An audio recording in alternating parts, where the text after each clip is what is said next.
وہ لوگ کہ جنہوں نے اپنی حیثیت ختم کر دی، جن کا نفس ختم ہو گیا، جن کا اپنی حیثیت اور اپنی ہویت ختم کر دی، اپنا تشخص ختم کر دیا، وہ بھی ایک مقام پر جا کے سر جھکا دیتے ہیں کہ خدا سمجھ میں نہیں آتا۔ ہم عالم مادی کے لوگ کہ جن کا نفس بھی اس پر غالب ہو، جس کے دماغ میں ویسے ہی کیڑے پڑے ہوئے ہوں، جس کے اندر منطق فلسفہ اور جس کے اندر باقاعدہ چیزوں کو کرنے کا شغلے کبڑے ملا کے عجیب سی کنڈیشن کر کے اینڈ ان کا مورل ہوتا ہے کہ خدا سمجھ نہیں آ رہا، تو اس کا مطلب ہے کہ خدا ہے ہی نہیں۔ حالانکہ بچے مسلمان کو سمجھا دیا جو سمجھ میں آ جائے وہ خدا ہوتا ہی نہیں۔ ایک موٹی سی بات سمجھا دی، لیکن نہیں، الانسان حریص بما منع، جس چیز سے منع کیا جائے بندہ اس میں پڑھتا ہے، نہیں میں دیکھوں تو صحیح کیا ہے۔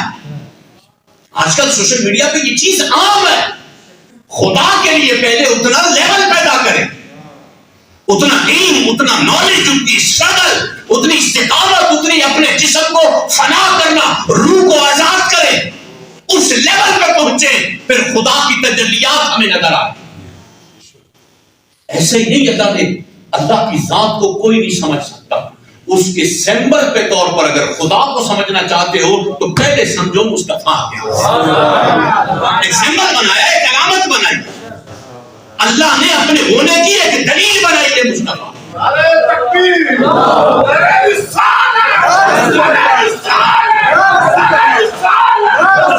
اس کے ساتھ پھر آیات طیبات اور احادیث طیبات ہے۔ اب اس کو اس پس منظر میں دیکھیں، اس پس منظر میں آپ دیکھیں، پروردگار عالم نے اپنی اطاعت کو کہا، من یطع الرسول فقد اطاع اللہ، جس نے رسول کی اطاعت کی سمجھو خدا کی فرما برداری ہو گئی، جس نے نبی علیہ السلام کی بیعت کی سمجھو خدا کی بیعت ہو گئی، جس نے رسول کو دیکھ لیا، من رآنی فقد رأى الحق، جس نے مصطفیٰ کو دیکھ لیا سمجھو خدا کو دیکھ لیا۔ ایک عالم مادی میں ہمیں ایک وجود دیا ہے، ہمیں ایک پرسنالٹی دی ہے، ہمیں ایک شخصیت دی ہے، ادھر غور نہ کرنا، پہلے ادھر سمجھو کہ یہ کیا ہے،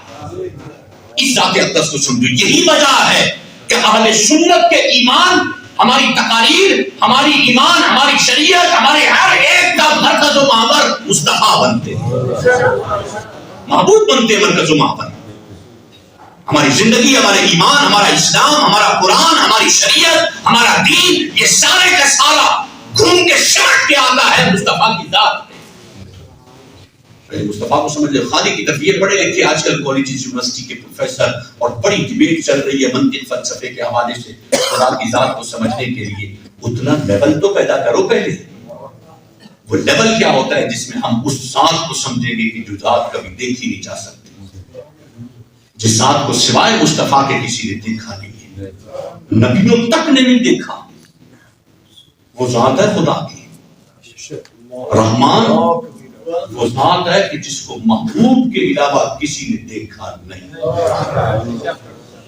اور محبوب نے اس لیے دیکھا کہ محبوب محبوب ہے، اگر محبوب فقط نبی ہوتے تو نہ دیکھتے۔ محبوب فقط نبی نہیں ہے، نبی کے ساتھ خدا کے محبوب بھی، اور محبوبیت کے اعلیٰ درجہ یہ ہے خدا نے آپ کے محبوبی، سارے محبوب ہیں، سارے نبی محبوب ہیں،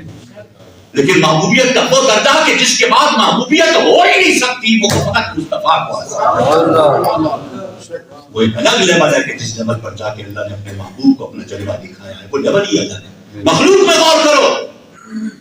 لوگوں میں غور کرو، ہمارا کام ہے لوگوں میں غور کرنا، خالق میں نہیں۔ 4 کتابیں کالج یونیورسٹی کی پڑھنے کے بعد ہم اتنے بڑے پروفیسر بن جاتے ہیں کہ ہمیں بہت کمانڈ مل گئی ہے، ہمیں بہت اختیار مل گیا ہے، تھوڑی سی اسپیکنگ پاور ہمیں آ جائے، تھوڑا نالج دنیا کا، سائنس کا، پولیٹیکل سائنس کا ہمارے پاس نالج آ جائے، ہم یہ سمجھتے ہیں کہ خدا کو سمجھ جائیں گے۔ نا نا نا نا نا نا نا، یہ سارے علم جہاں ختم ہوتے ہیں، آپ دیکھیں تاریخ بتاتی ہے ہماری، بڑے بڑے علماء، بڑے بڑے الراسخون فی العلم، ولایت میں علم میں ایک نام رکھنے والے علماء، وہ بھی اپنے آخری عمر میں صوفی بن جاتے ہیں،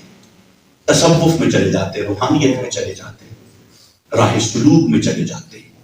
کیونکہ صاحب قال کا ایک مقام ہے، ایک حد ہے جدھر تک وہ بولتا ہے۔ صاحب قال سے جب بندہ صاحب حال پہ آتا ہے وہ ایک مقام ہے، لیکن اس مقام کو آج کا پروفیسر اس مقام کو ایک عجیب سا نام دے گا، وہ اس کو یہ چیز سمجھ میں نہیں آئے گی کہ یہ ہوتا کیا ہے. نتیجہ یہ نکلے گا کہ اگر ہم اس اینگل سے جا کے خدا اور نظام کو سمجھنے کی کوشش کریں گے کبھی سمجھ نہیں پائیں گے. اور یہ چانس ایک ہی مرتبہ ملا ہے. اب یہ ساری تقریر میں اس لیے کر رہا ہوں کہ وَتُعِزُّ مَن تَشَاءُ وَتُذِلُّ مَن تَشَاءُ، کہ عزت و ذلت کا معیار، عزت کا معیار سب سے پہلے امام فخر الدین رازی نے فرمایا خدا جس کو عزت دیتا ہے سب سے پہلے اس کو ایمان دیتا ہے. یہ ہے عزت، ایمان عزت ہے. اور سب سے بڑی ذلت کفر ہے. سب سے بڑی کائنات میں عزت ایمان ہے